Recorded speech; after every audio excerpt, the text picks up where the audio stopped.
Darkest Dungeon, Warbands Bushido, and the Polybius Conspiracy. This is Staying In.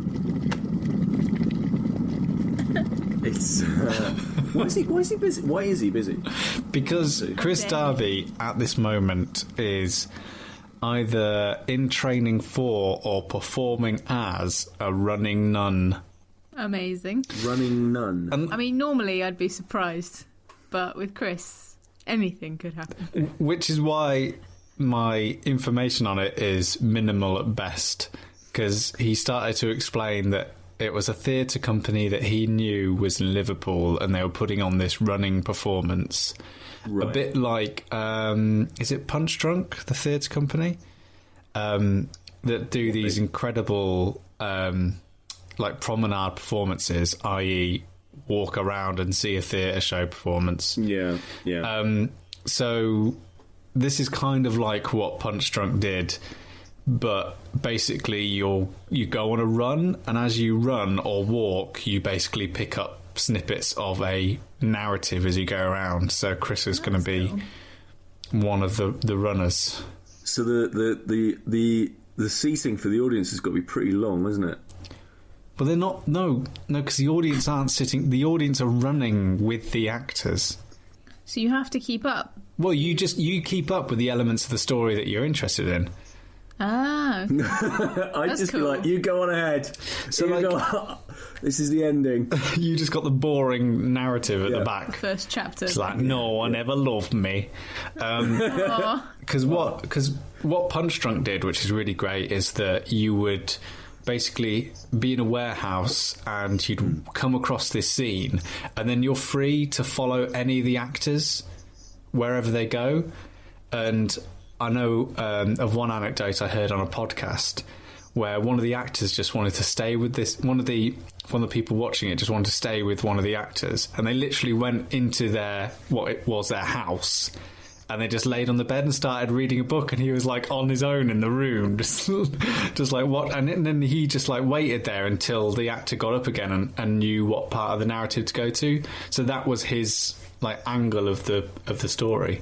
That's cool. Which is awesome. That's cool. Chris is doing something similar, but running and dressed as a nun. I have a friend who did one that was on a boat. Okay. So it was was it like a murder mystery or something? Like some sort of play happened around them on the boat. And Tempest.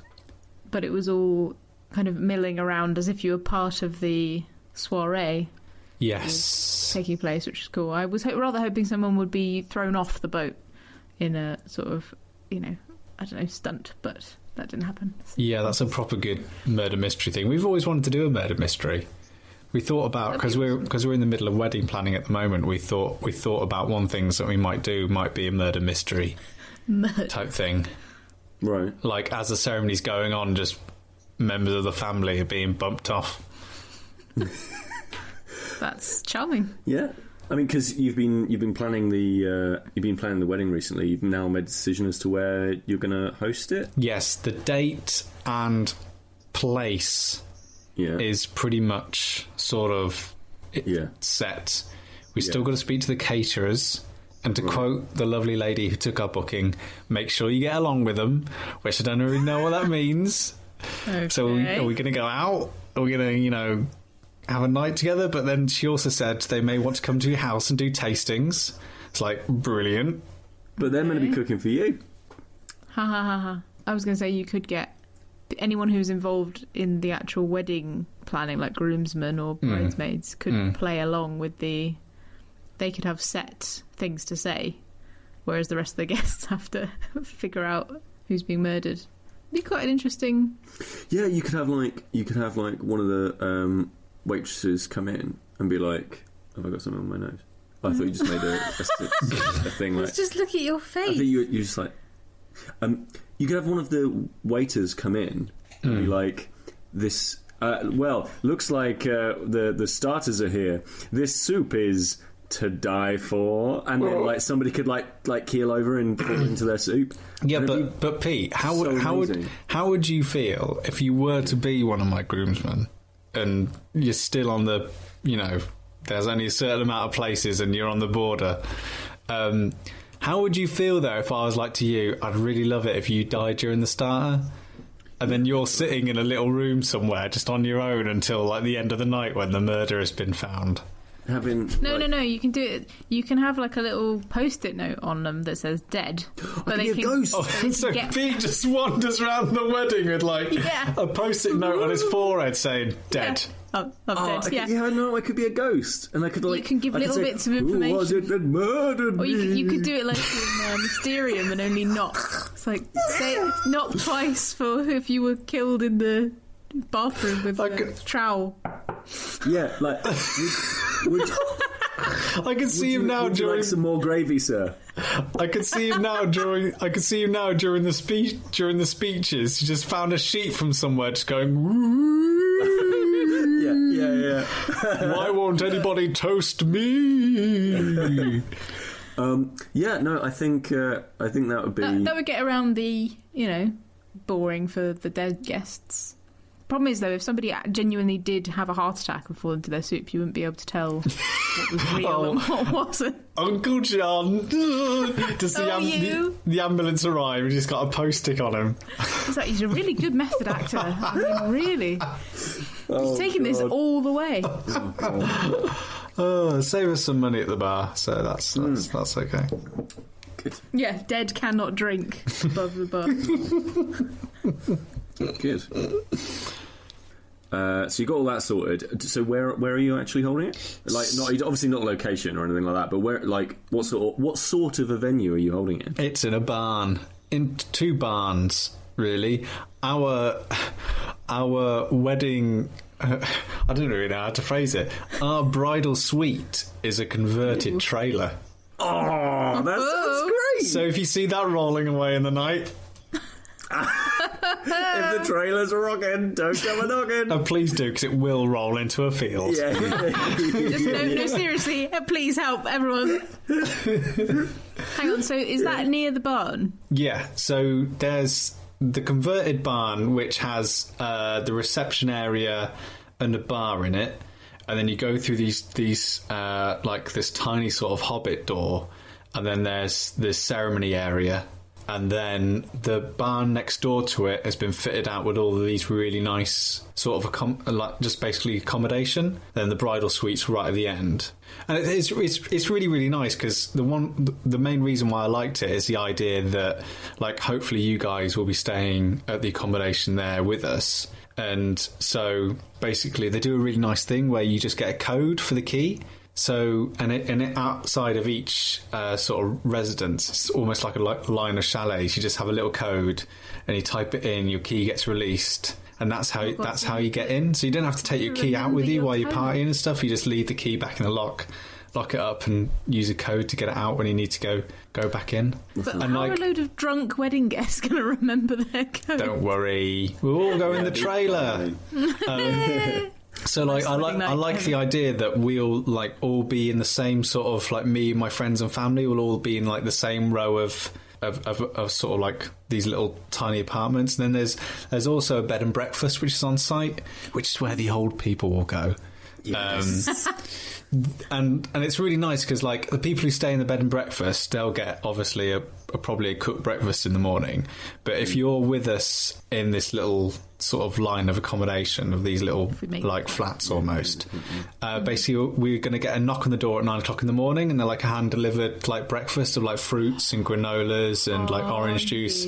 So like we can all have like breakfast together outside and stuff like that. It'd be really nice. Lovely. Just so we know, are we part of this elusive set of people? Do we have to like? Are we with you in the apartment? Well, it depends if you pay the money to stay there. Yeah. All right. Well, that's okay, as long as we pass the tests.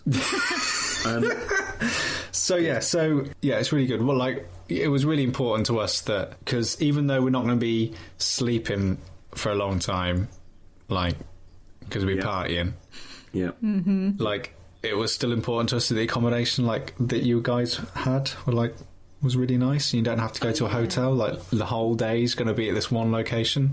Oh, that's cool. Really awesome.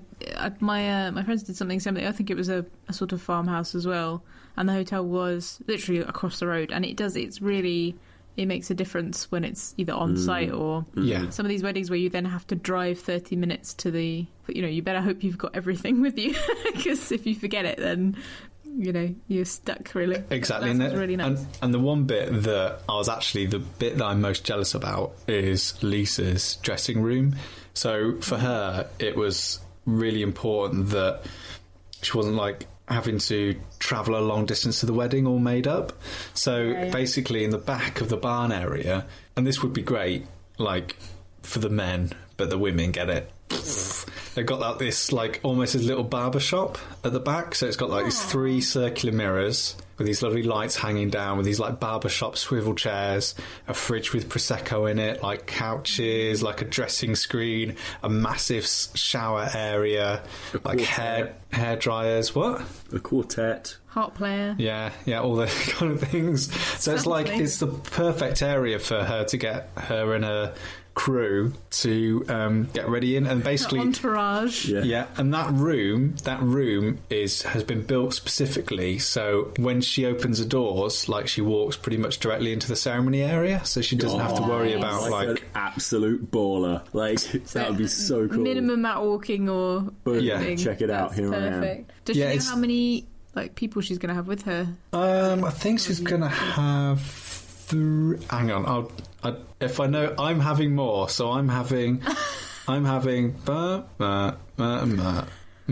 yeah, bump. How many are you having? Right. And then I'm also having So I think I'm having 6. Jeez, wow, that's awesome. Maybe It's 5. going to be very long, wide shots for your but Lisa's, photos. I think Lisa's only having 3 or 4, possibly. So more men. I just don't want to break any hearts, Pete. So got to have everyone. Oh, well, that's good. I'm very excited. Sounds lovely. Yeah, it sounds really good, doesn't it? Sounds really good. My big question is, where are all of the animals? They're safely on the farm. They're in the barn. So they are. So there is like a farm. There's a working farm there. Can you pet them? No, it's not going to be like Dan's wedding. Do you remember at Dan's wedding when you and I went and smoked cigars and petted alpacas? Oh yeah. Yeah. No, there won't be any of that. There were alpacas. We were like, let's go off and have some cigars. We went for a wander, and then there were these alpacas like wandering around. We were like, I will pet you. I mean, they weren't wandering around. They were specifically there. No, I remember them. Yeah. Oh yeah, no, they weren't like just wild British alpacas. You accidentally went into Peru. I do remember that now. It was a while ago. Yeah. That was cool. That was super cool. Cool. But no, you can't pet the animals. Oh. No, you can't. You just see you'll gaze back. You'll catch, Lisa, love of your life, coming down the aisle, and then just out the corner of your eye, you'll see Pete holding a baby chick. Yeah. I found one. Me being chased by a goose. Oh my god! Down the aisle. It is a working farm. So yes, so it will come with some animals, maybe. Some possibly. Responsibilities. The other thing about the wedding is we're taking a risk. It's going to be on a Sunday, and also it's the day after the clocks go forward. So, okay. Does that mean less time? Yeah. No. Well, no. And also it means that there's always the risk of someone getting some time wrong. But guys, that's already in my speech. So be like, thanks everybody for coming together. Obviously, Lisa had 1 less hour to get ready this morning. And then there'll be all sorts of bands. Yeah, no, it'd be great. And then, but seriously, someone will be. Yeah. Yes, someone's going to be like, well, oh shit, it's not actually 10 o'clock, it's 11, or whatever. So that'll be fun. So, Pete, that's going to be your responsibility as clockman. Clockman. If I'm top clockman, I will be well up for that. I'm well up for top clockman. Top clockman. Top clockman. I'll be up for that. Okay. Good. Keeper of the time. Timekeeper. Is that the good one or the bad one when it goes forward? It's the bad one. You lose. Because you lose an hour. Okay. Well, I can do that. We'll endeavour to remember. We'll be in the fancy one suite, won't we? thing. Literally, someone else will knock on the door and it'll be great. Sounds lovely.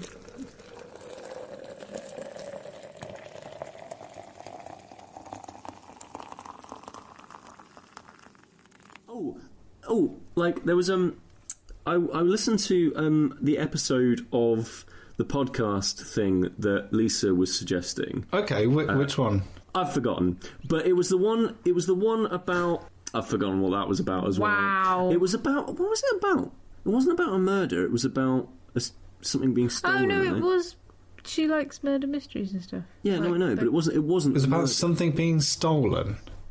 I think so. Do you mean the thing she was listening to? Yeah, it was. It's got that nice woman who talks with a nice voice. That narrows it Oh, down. the mystery show. Yeah, the mystery show. Or Criminal. Criminal. Oh, Jesus Yeah. Christ! Can It was you Criminal. just? Can you make a spreadsheet or something? Yeah. So I was listening. Just sit and make a spreadsheet. I will. So I was listening to one of the episodes of Criminal that Lisa suggested, and it was actually very, very good. And off the back of that, I decided I'd start listening to a little podcast that, like, inspired by her absolute love of murder and also like real crime. Yeah. I started listening to. I don't know if you guys have heard of this. It's called the Polybius Conspiracy. Is this like one of those fictional podcasts? Like, Have you heard about this? No, it's not a fictional podcast. It's a real podcast with like about a real story. And basically, Okay. the Polybius Conspiracy. So this is from Radiotopia.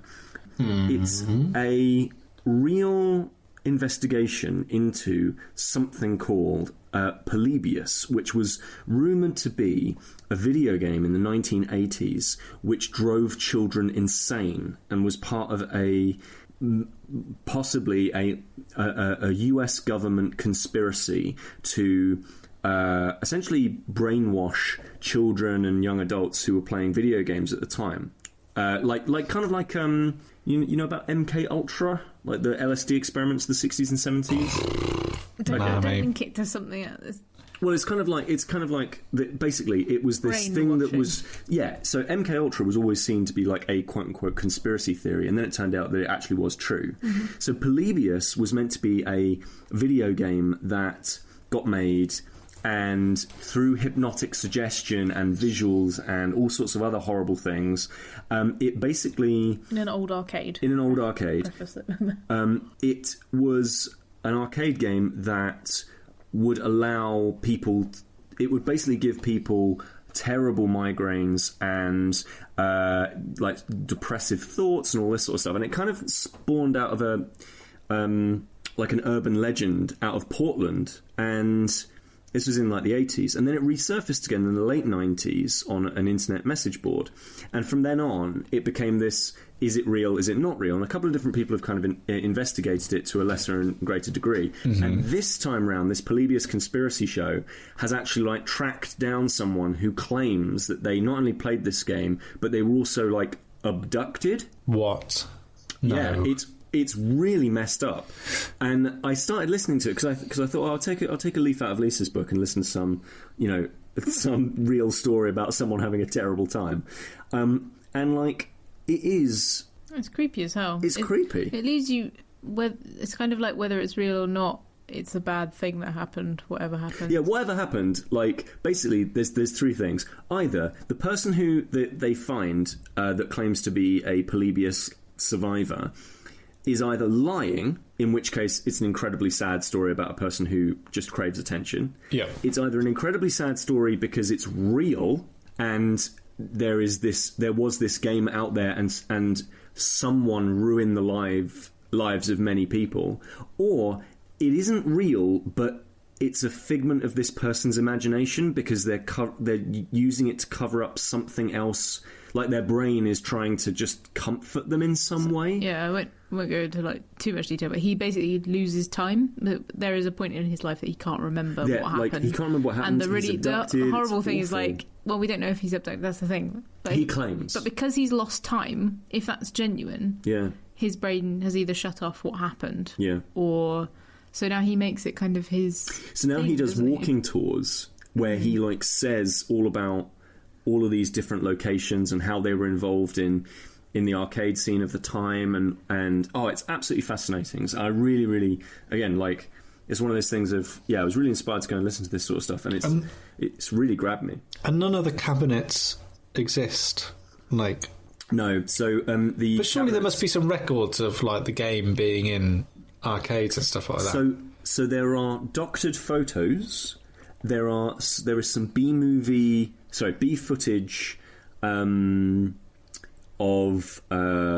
the arcade at the time, and there is something, I think, in like one of the background scenes that looks like it could be the arcade machine that they talk about. The other thing is there's a lot of stuff that explains it away, and I see.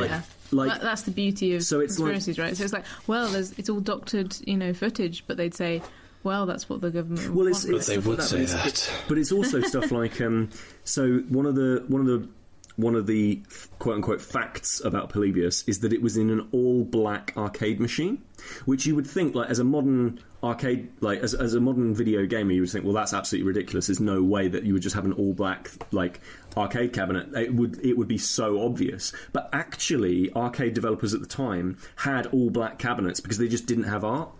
So actually, it kind of because my first question was like, well, surely they wouldn't want this ominous black thing. But apparently that was a normal thing. Yeah, there's lots of examples of. But I would have thought that they'd really, if they were trying to hide themselves, they do quite a good job. But how do they track the results of this experiment? So the other part of it is that, like, there's stories of, essentially men in black turning up at 3 o'clock in the morning to these arcade cabinets. Yeah, there's like Will Smith and what's the other guy? Tommy Lee Jones.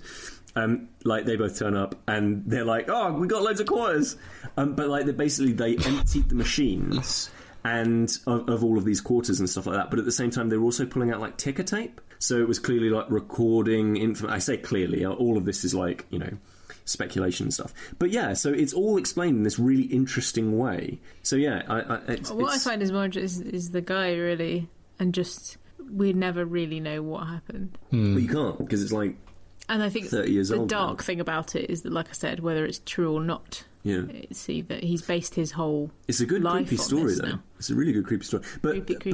So that's all been my week's been all about death, and you're saying your week's all been about This death. is a murder podcast, isn't it? Yeah. I've been playing Darkest Dungeon. I'm a bit behind the curve because it came out a while ago, but I wanted it for ages, but it was one of those games that was never on sale when I was looking at it, and I thought it's not really, it wasn't high enough, and then I was like, do you know what, I'll just get it, because and it's horrible.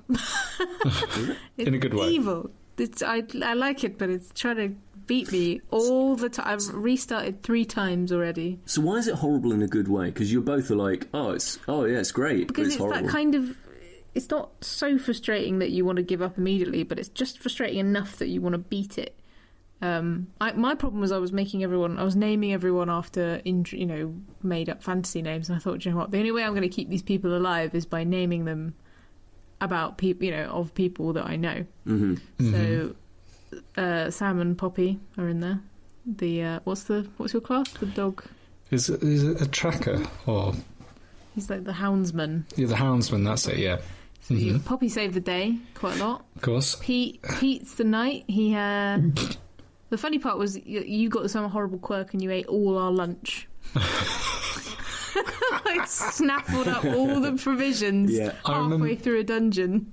I remember because one of the favourite things one of the things I love about Darkest Dungeon in terms of a real time strategy game is because essentially it's built around a risk and reward mechanic. Like, the longer you stay in that dungeon, the more rewards you'll get, but the higher the potential that you'll lose a character, or one of your teammates will just go mad because they've spent too long in a dungeon. I remember that I named a character after Dan, and he went mad, so I sent him to the brothel, and he came out sane, but with syphilis. So, oh, great! Oh, classic Dan. I had, quite often they go missing as well. You send them off to places, and they'll just go on a bender and go missing, not bother coming back. I had somebody, a Daniel, who's my occultist, sat at the back, supposed to help everyone, went a bit crazy and stabbed one of my other people in the back, which I didn't think could happen. So, I've never played it before, so there's all these things I didn't know happened. So if you were to explain what Darkest Dungeon is quickly, because I think it's actually a... it's not... What it would class itself as? A roguelike? It's at heart, it's a turn-based strategy game, really. Right. With kind of roguelike elements of... If you But it's a dungeon crawl, right? It's not like you've not got units, you've not got strategic movement around the map. It's kind of like... No. Well, there's always 4 places, and each class prefers to be in a certain space. Right. It's all from one angle, so the spaces, they're all behind each other. And there is some strategy in the fact that some moves from enemies will pull them forward, and now they're weak, or push them in the wrong places. Right. And the strategy is to hopefully not get that all mixed up and have everyone in the right.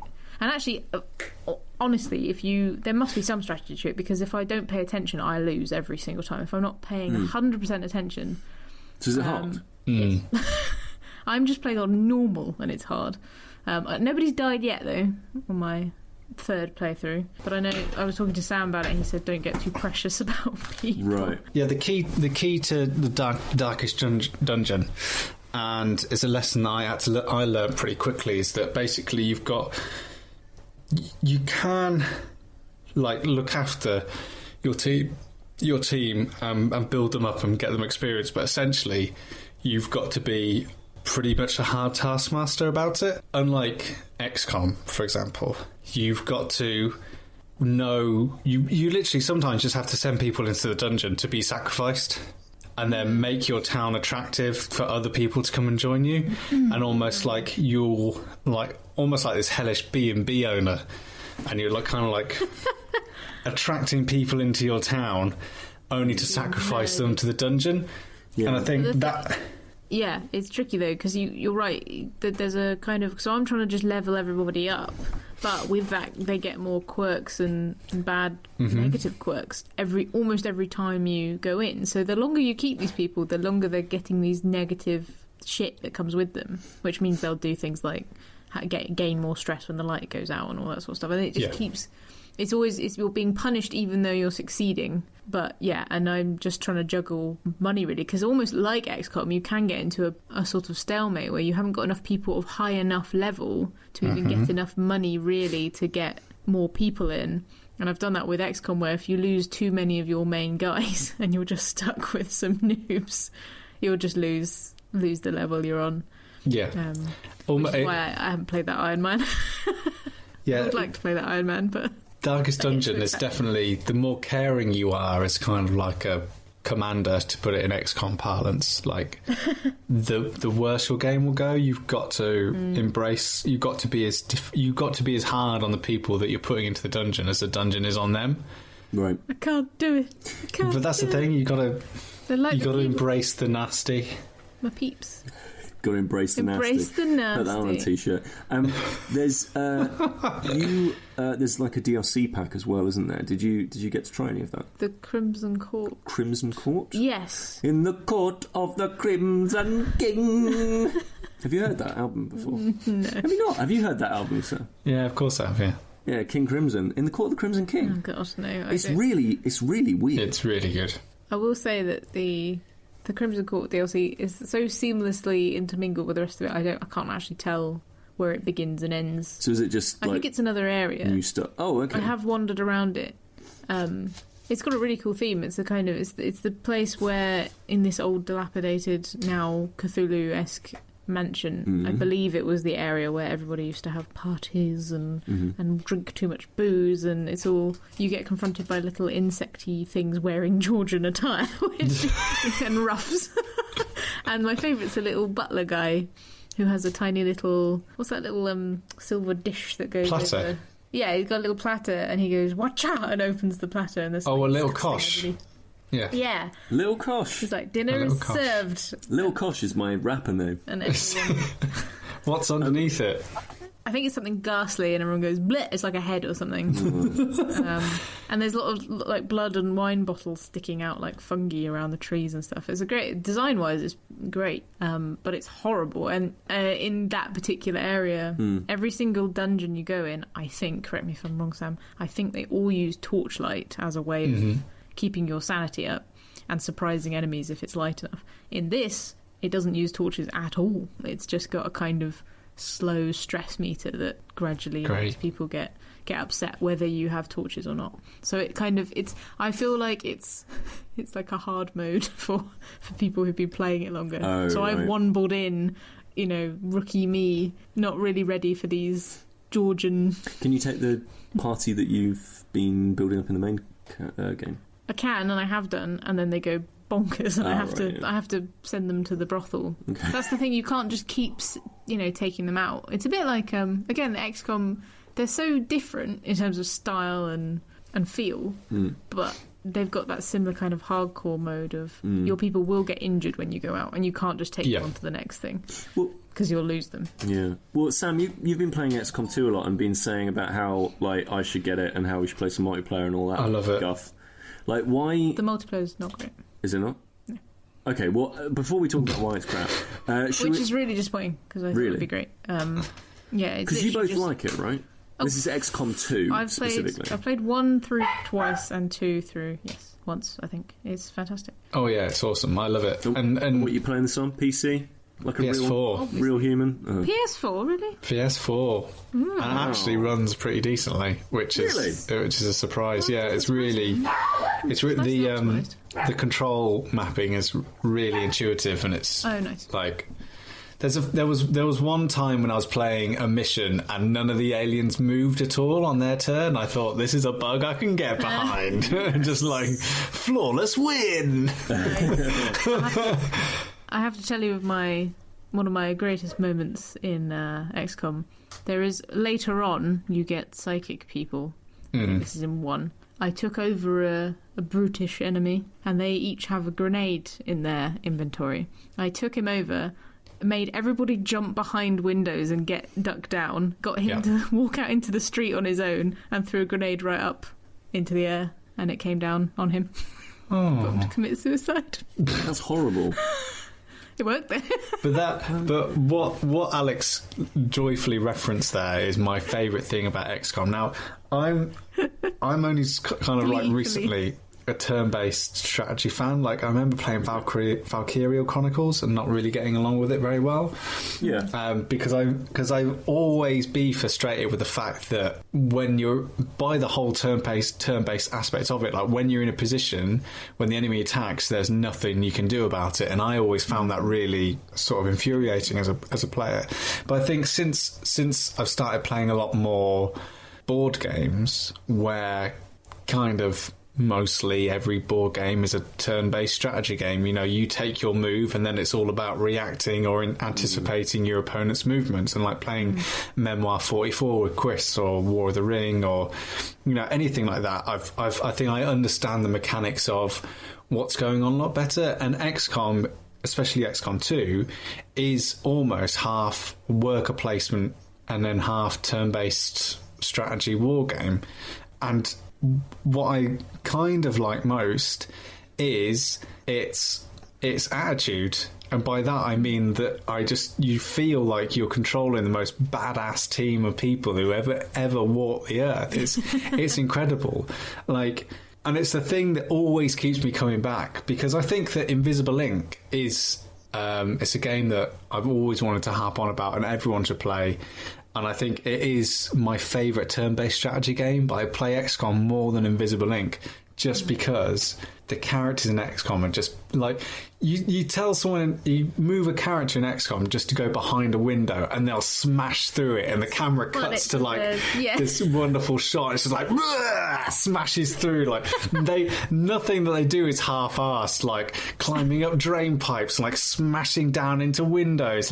Like none of them take the easy route around objects as well. It's just like they could easily just like move over a bench, but instead they'll do like a hurdle over it and like land. Except when that happens, like 12 times. You're like, guys, just use the fucking door. It's like, calm down, guys. They're so pumped for action, and I love the whole the way everything in XCOM is framed. Like, you have the soundtrack is just incredibly evocative. Like, before you go on a mission, you see everyone haul into the back of the Sky Ranger, and then while the mission is loading, they're all sitting there with like the orange lights on, like colouring their faces, and everything's like dimly lit, and then suddenly all the lights turn green, and it's like ready to go, and then they all like abseil down from the Sky Ranger, and they drop, and they're like ready for action.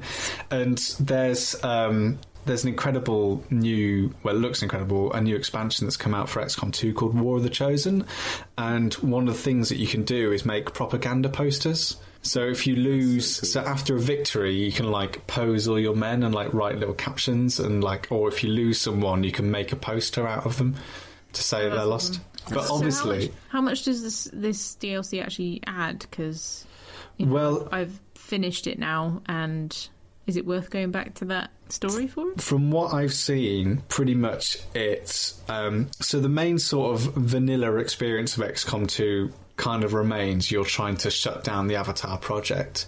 But what War of the Chosen adds, as well as being able to make kick-ass posters and propaganda stuff, is the main draw, really. But yeah. Yeah, so it adds a bit of a board gamey element of like sort of almost engine building, where during missions you can actually send off other characters to perform raids and go and like search for people and things like that.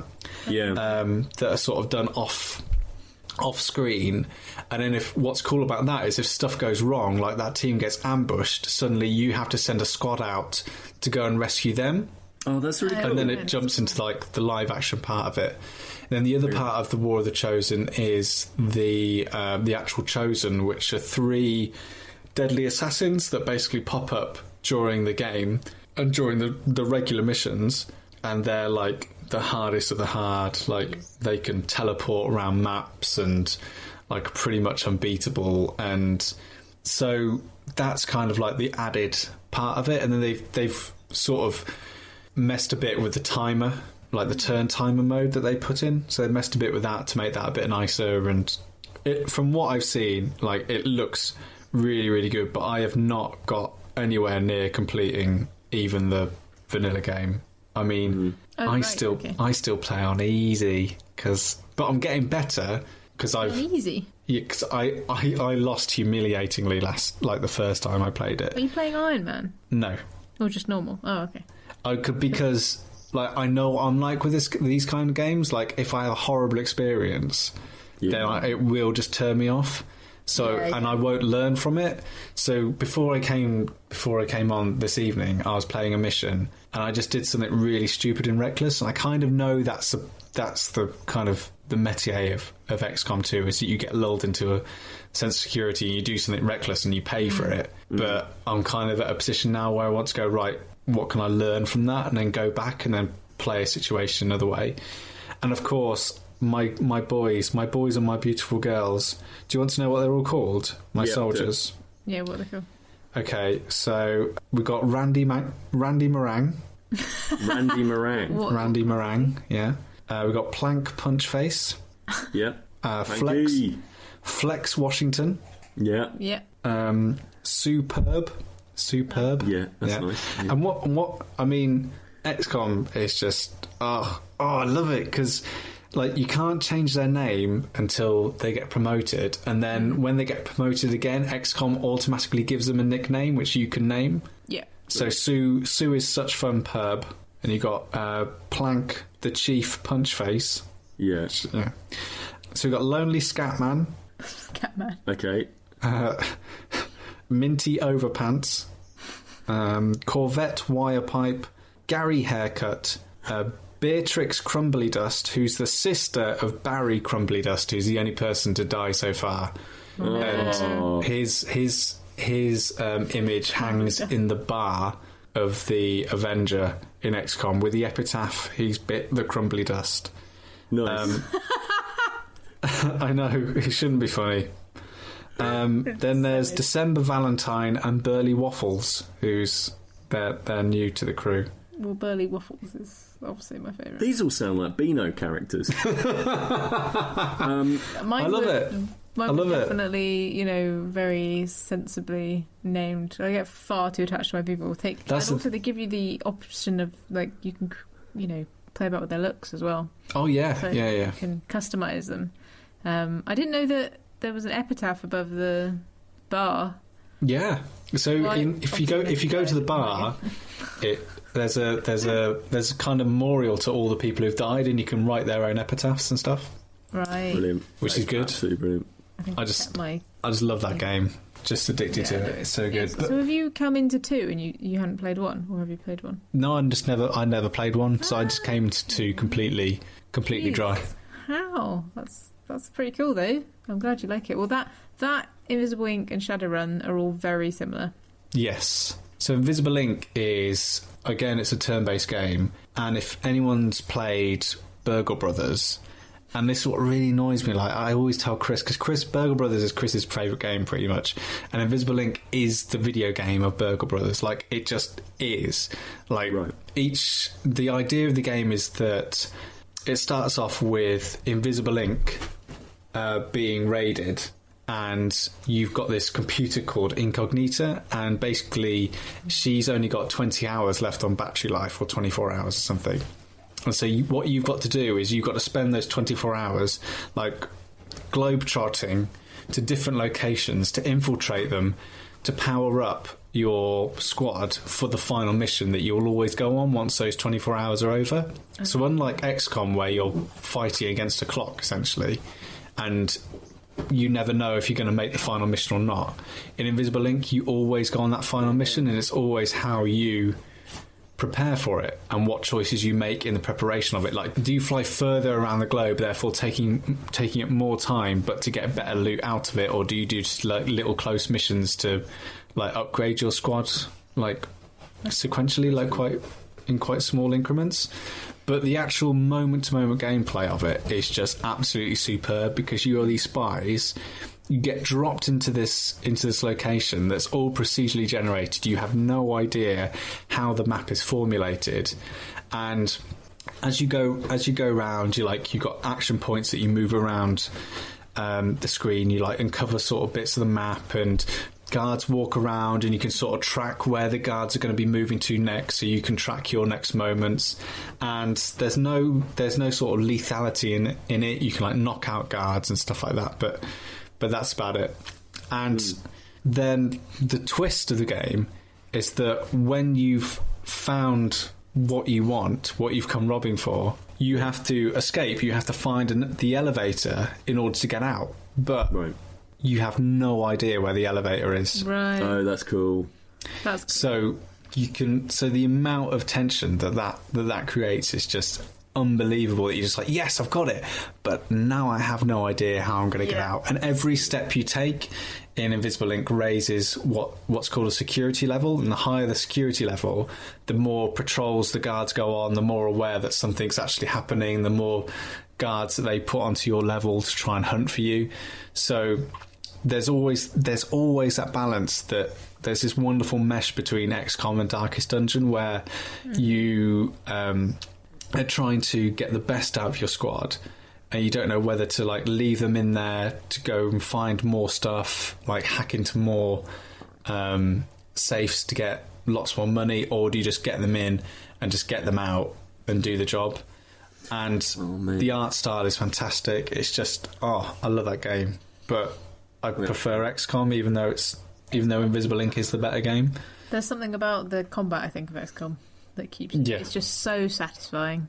Well, that was the commitment to the bit, wasn't it? I think Firaxis, and again, we've talked about it with Civ 6, I think Firaxis understand more than basically any other strategy game developer that strategy games have an ebb and a flow, that if you can get it right, you can keep somebody hooked on that cycle for a really long period of time. With Civ 6, it's the one more go mentality. But with XCOM, it's this thing that you're describing of of, you know, the worker placement that, okay, I'm making these decisions. All right, now I'm moving on to the build up. We're going to go on a mission, and that's where all this intense music is coming from. It's the right. Okay, this is really important, guys. We're going to load this out. We're going to do this. These people are named. You know, like these people are real close to me. And you drop in, and it's like this huge rush of everything we've prepared for is up till here, and then it's like go time. Here's the strategy. Here is like the moment-to-moment action of making choices. And that cycle, you know, Firaxis are, you know, that stuff is not an accident. It's entirely through very smart design choices, and I think it's just, it's so obvious that they're just... People are obviously getting good at it across the board, because Invisible Ink and Doctor's Demon are not made by Firaxis, but they're taking on things like that. Yeah, absolutely. But it's this next level of strategy game design where when you've got a pretty significant budget, like Invisible Ink, like XCOM, you know, all of these games, when you've got a pretty significant budget, you can actually sit down and think, okay, what is it that I actually want the player to be thinking here and feeling? And, you know, all of those games, they nail that. You know, the fact that you're playing a strategy stealth game, you know, how, you know, if you actually think about how amazing a feat that actually is, like, you know, you're essentially just moving play pieces around on a board. Yeah. It's all of the other stuff that you do that then works into that theme to make you go, oh, I'm hidden. Well, you guys have been like mentioning about how, I can do all sorts of nice loadouts and I can make my people, I give them all names. Well, so I've and I will speak about this probably on another show, but in my lunch hours I've been trying, and I'm preparing you, all of you, for this, but I have been getting into miniatures recently. Oh, fuck! Here we go.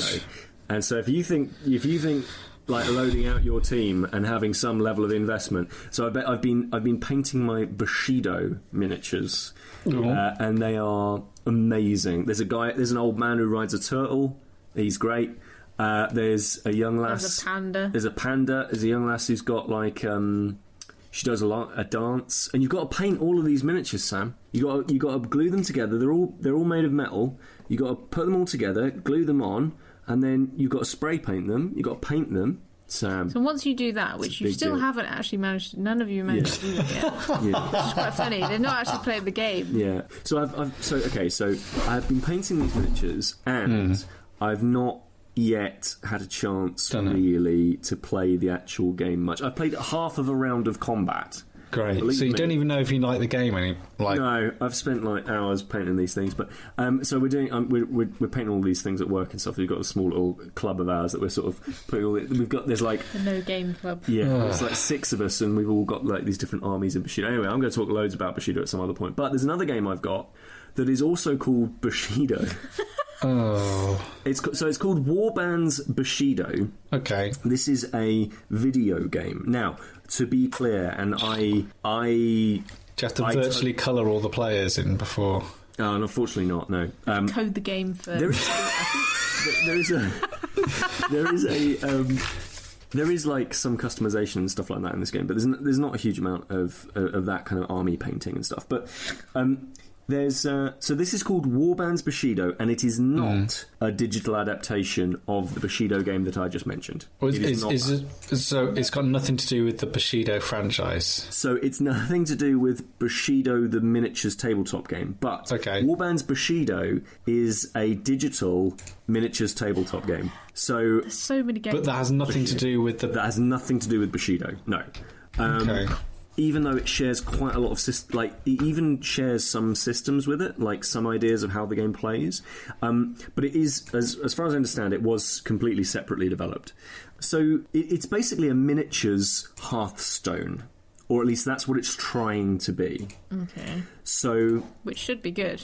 Oh yeah. And so it's a low barrier of entry, so it's like £4 or £5 to purchase. It's on iOS and Steam. And I think it's coming to other platforms at some other point. And basically low barrier of entry, and there's no in-app purchases. Okay. So as you play through the game, you acquire gold, and as you acquire gold, you can then unlock new like booster packs right? So it's kind of like a gacha mechanic whereby you get new miniatures and you get new cards, but you don't know what miniatures and cards you're going to get. But there isn't an in-app purchase system, so it's not free to play or anything like that. And they're not trying to gouge you in that way. It's just random what you're going to get access to. So the game it's all on a hex grid. So you have a small... It's very much skirmish, so it's like 4 or 5 miniatures at most. It's not like these huge games like, I don't know, like War Machine or one of these other really big tabletop games. Yeah, these are actually much, much smaller numbers of figures, and they are really short games. Like, you're talking like, 10 turns, and the game is over in like 20 minutes, which is pretty cool. And both sides take turns taking their different movement and then attacking. And the way that the turn system works is different characters have different agility levels, which depends on who goes first. So it's not just a you go, I go, you go, I go. It's this samurai and this peasant of mine, they're going to go first, but then after that your samurai will go, and then my peasant will go after that, and then that will be a whole round, and then we'll move on to the next round of game. So there's a bit about like how quick your units can attack is actually a thing that you need to keep in mind. And then there's ranged combat, there's close combat, as you would expect, but it's kind of set in this feudal era of Ronin and peasant farmers and But is it actually ninja. is it fun? Well, I'm getting to that. Okay. You spent ages explaining what essentially is Memoir 44, but in feudal Japan. I think that Hearthstone with miniatures is a very interesting description. And I think it's a really fascinating premise. It's a decent game, and it is decent. So I've been playing it on my iPhone 5C, and that screen is way too small. Right. Like, the game really needs to be played on an iPad if you're going to play it at all, or like a really big phone, basically. But if you're playing it on Steam, obviously those issues don't occur. One of the other issues that I've got with it is that it's not quite the game that I thought it would be. Right. So when I say Hearthstone, whenever you play miniatures stuff, there is naturally going to be a lot of PvP, but because it's a strategy game, I mostly play strategy games for single player. I don't really play multiplayer strategy games. Mm-hmm. So when I picked it up, I was like, and I actually got sent a code for it, and I picked it up. I was like, oh, okay, I'll put some time into this. This will be interesting. I started digging through the single player and just getting my ass handed to me over and over and over again.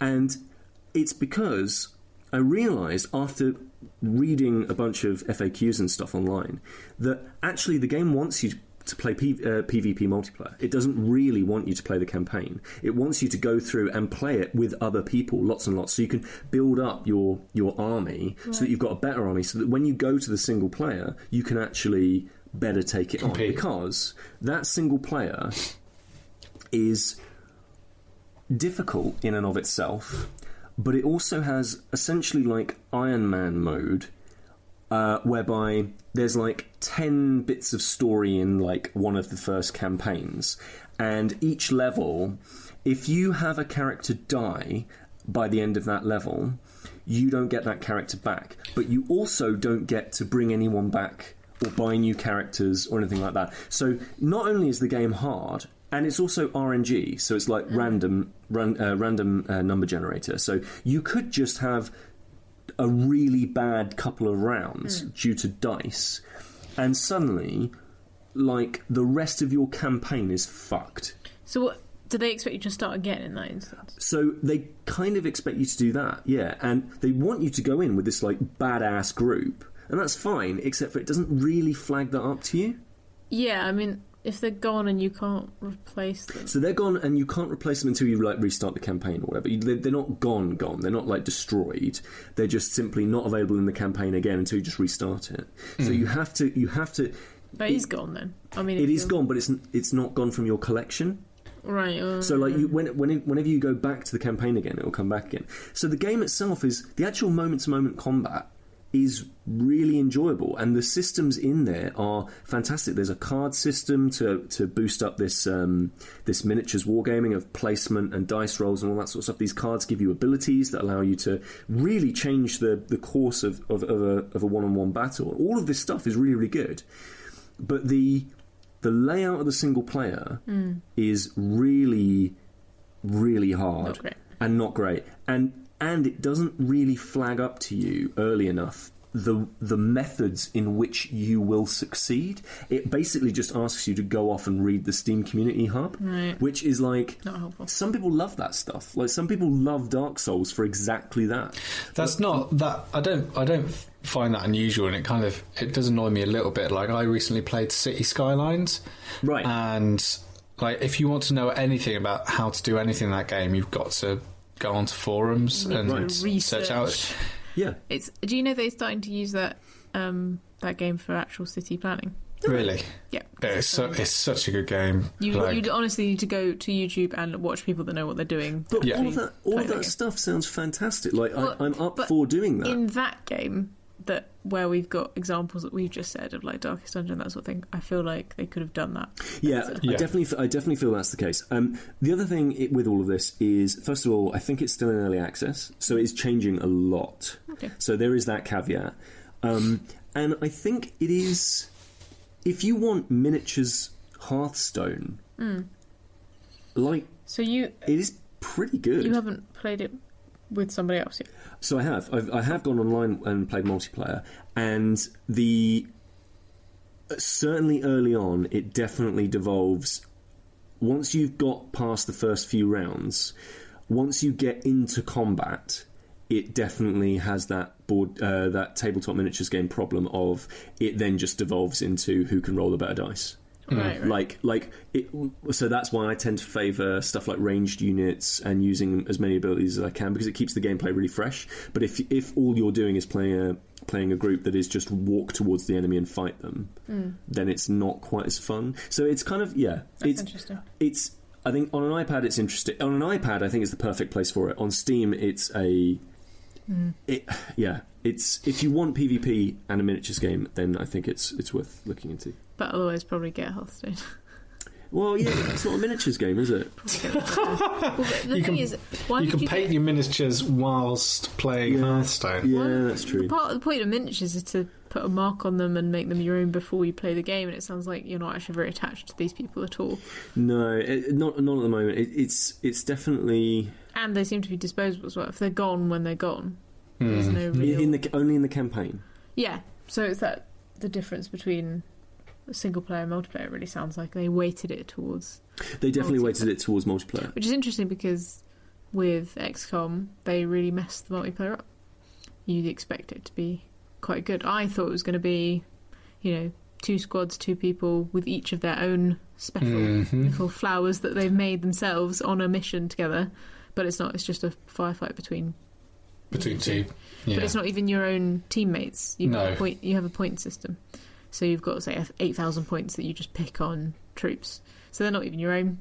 And well, you can make them your own. You add them to the character pool. Yeah. But they still don't have all the stuff you had. And no, it's just like a name and it's just a little bit disappointing. So it's funny where they put their resources into these things.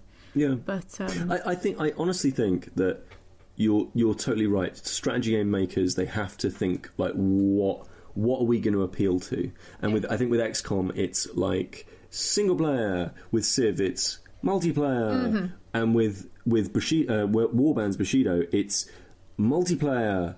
But you also kind of have to flag that stuff, like, really deliberately, and, like, walk the player through that stuff. Yeah. Like, with Civ, the tutorial is not good enough. With XCOM, it gently leads you in, but there's still going to be stuff that that you just don't know about, that you have to go off and read. And with Bushido, it's just...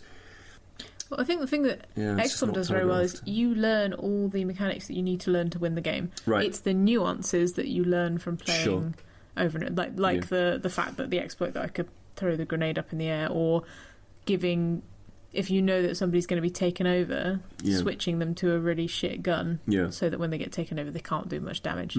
That stuff it doesn't tell you, but that's stuff you kind of find out, which is quite cool. And that stuff's all there as well. Like, there is nuance in the game, and you do have to learn it. But it didn't sound like it really grabbed you. Not like Darkest Dungeon has been grabbing me. It didn't grab me as much as I wanted it to.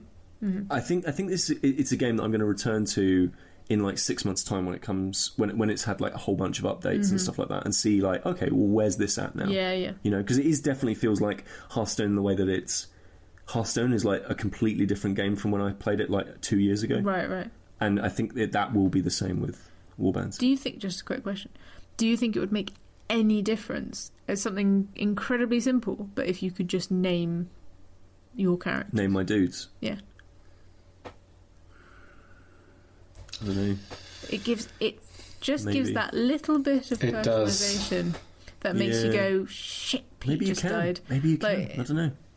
There's just a little... it's quite an easy thing as well, really. Yeah. When Minty Overpants is in trouble, you know. But not Minty. Yeah. Not Minty. So, Pete, it's the end now of your birthday week. In January you will be fencing. Yeah, that's true. But you've done everything else. So you've baked with Rosemary. Yeah, Rosemary, yeah. Rosemary, she was there on top. On top of it. So you went golfing, and that was... Yes. I went golfing, Sam.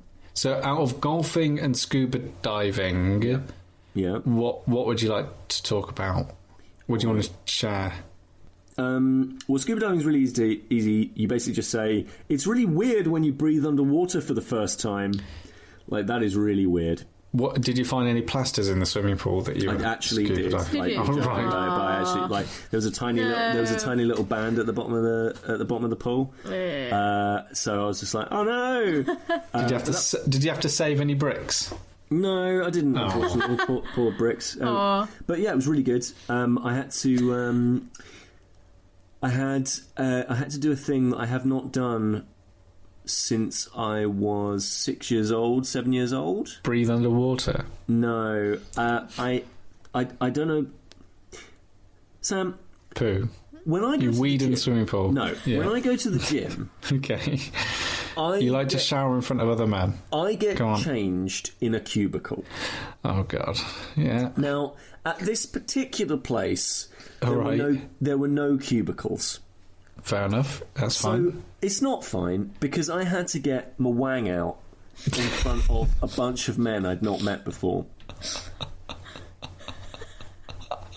I love that you came back with this like amazing experience. I had to get my wang out, and I hated it. But really, it's about exposing. Evening, he was annoyed. So, of all the money that you spent, you would have had a more of a life-affirming experience if we just got your cock out in public. Yeah, I know. Yeah. If you'd ended the week just more comfortable naked around men, you would have been happier. I just had to. Why didn't you do selective towel covering? Like, you don't have to have it out for long. I tried that, but it went really wrong. If anything, it just emphasised the fact that I was naked. I was once in a gym, and showering, just being normal, and sure, it's a body. Everyone's got one. Yeah, I'd have my trunks on, but go on. But then there's this guy who was also nude. And he was making exuberant use of the public hairdryer by making sure every single part of him was dry. Wow. And his windsock was a waving, I tell you. Wow. Really? How powerful was the hairdryer? How big was the sock? Yeah. Brilliant. I just love Pete, just Mr. Bean in the... on the beach.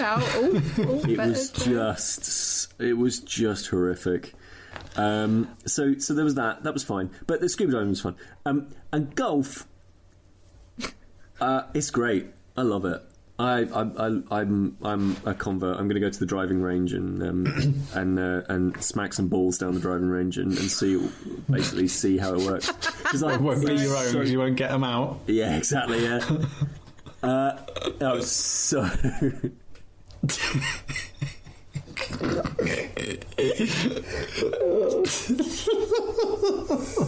Oh God. Can you do a thing for me, like while you're in the golf changing rooms, just take a couple of balls in and just drop them and go, oh, sorry, Lads. Drop your towel. Oh.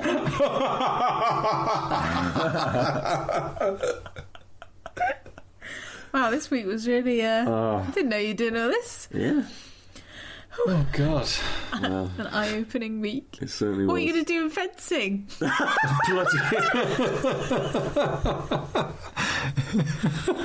He'll be wearing a mask, so maybe he'll feel better about. I hope you put it on the Exposing right himself. way round. Yeah. Who was it that put it on the okay. wrong way round?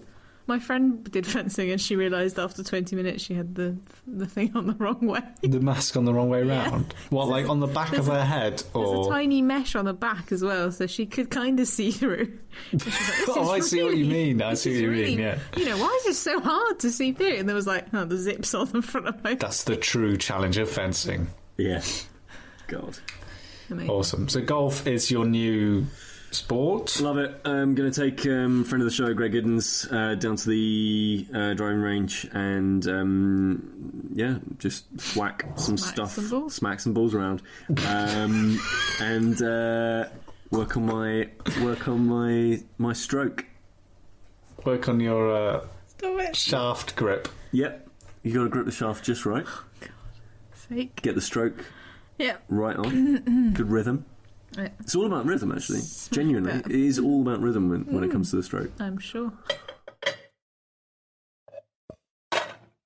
That was Staying In with Alix Brixham, Peter Willington and Sam Turner. If you enjoyed this episode, despite me not being in it, please leave us a review on iTunes or wherever you get your podcasts. Visit stayingin.podbean.com for more information and links to the various things we have covered in this episode. And come find us on Twitter at StayingInPod. And if you're one of those fancy sorts with an Amazon Echo like Peter Willington, you can now listen to us on that device via Spreaker. Just make sure you have the Spreaker skill for your device, ask Alexa to open Spreaker, and then say, ask Spreaker to play Staying In. Awesome.